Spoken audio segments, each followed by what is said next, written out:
Hey, you want it? I got it. Let's talk about it. All right. Woo. Backlash was a pretty good show tonight.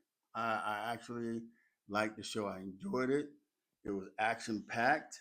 It was everything that I was hoping that it would be, and it ended up real good. We started off with the Fatal Four Way. Jacob Fatu, Drew McIntyre, LA Knight, and Damian Priest. For a minute there, I just thought Damian Priest and LA Knight were going to sit there and argue with each other at the start of the match, but they didn't. They got into it because, it's each man for themselves. And it was a real good match. I mean, they really threw down and stuff. And I thought, it was going to be clean. I kind of knew that, Jacob Fatu hopefully was going to win, and he did. Um, but we had the interference with, Solo Sokoa and whoever that mystery guy is. I have no idea who that was and everything. But the look on Jacob Fatu's face is like, why are you interfering in my match? Why are you here and stuff? So I'm sure next Friday that we'll hear on SmackDown what the scoop is between Jacob Fatu and Solo Sokoa on this match. Even though Jacob Fatu won, looked like there's going to be something going on with that. Then the next match, Becky Lynch and Lara Valkyria.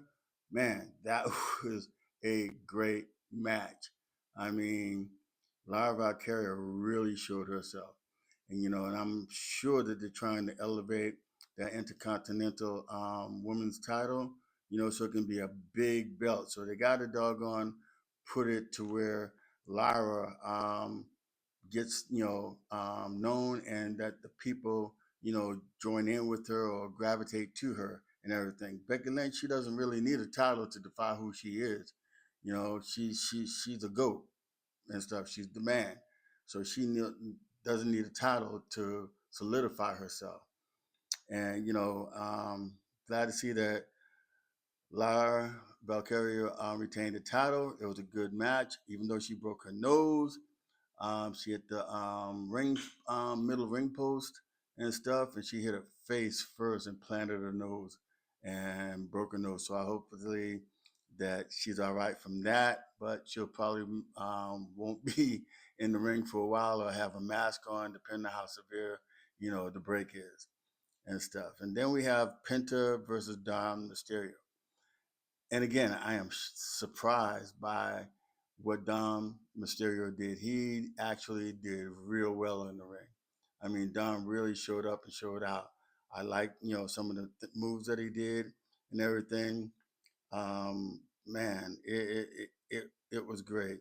And Pinter, he did his thing like normal and stuff, and the match was going good. It was going great until Judgment Day shows up, trying to, interfere and everything. But they get caught. Finn Balor gets caught with the chair, and then the referee, kicks, them out. And as he's doing that, then El Grande Americana comes, and interferes and knocks Penta from the top rope. And then Dominic, takes over for that, and he gets to 1, 2, 3 and wins and stuff. So I guess, soon we're going to be seeing Penta and El Grande Americana in some type of match down the road, maybe at Money in the Bank. Then we had the match with Gunther and Pat McAfee. Oh, man. At first, I thought when they said on Monday night, that I thought when Pat was challenging Gunther that he said he wanted in a cage. So that's how I put it out on one of my videos. So I guess they took the cage part out of it. I'm glad they did because Gunther would have killed Pat in the cage. But anyway, Pat showed up. He showed out. He did his thing in there. He showed a lot of grit, a lot of gut. I believe he took Gunther to, a good limit, to a point to where Gunther, at the end of the match, gave him a show of respect. I mean, I respect Pat McAfee for what he did, how he got in the ring, and what he was standing for. I agree with that totally and stuff. But Gunther, man, so I wonder where they're gonna, how they're gonna move Gunther, because when he attacked Cole and Pat the first time, he was suspended, but Pat asked him back for this match. So after this match, what happens with Gunther? I guess we'll find out on Monday Night Raw on the next one and stuff. But people, please, you know, um, don't forget to subscribe, like, share, um, leave a comment. Let me know how you're feeling. Let me know where you're commenting from and everything. Talk to me. Talk to me. Okay. And then we have the Randy Orton and John Cena match. That was a good match. I have to say. It was good, and I've watched a lot of John Cena and Randy Orton matches. And, I was wondering because they're older, were they going to bring the smoke, like they did a few years ago, quite a few years ago and stuff. And they did. It was a real good match.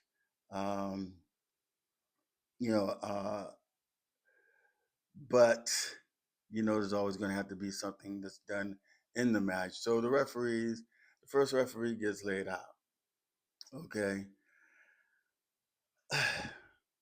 And I don't like it when it happens like that because you already know what the outcomes are going to be, when they do that with the referee taking the bump and everything like that. But when the second referee got nailed in the head and was out, instead of sending a third referee, they send out all of the staff, and then Nick Aldis is in there. Randy Orton is going to be flipping at this time and stuff, because he had a chance to win the match, but there was no referee to make the count out. And so how Nick Aldis was sticking his head out a little bit, here comes the RKO, boom.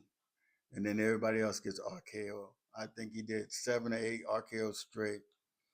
Then he gets ready to field goal John Cena's head. R-Truth comes in. R-Truth trying to plead the case, but then he got RKO'd also. And then as the match goes on and stuff, John Cena, with the distraction with R-Truth, low blows Orton, AA, it's over, and John Cena retains the title. So, after this match, I guess we're gonna find out, how everything is going, who might be the next opponent of John Cena, who might be coming in or whatever.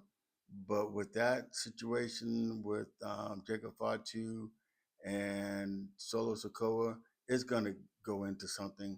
It is going to go into something. I look forward to seeing that. Thank you. Please don't forget to subscribe, like, share, leave a comment. Let me know how you're feeling. Thank you for watching my video. God bless you. Deuces. We'll see you on the next video. Thank you.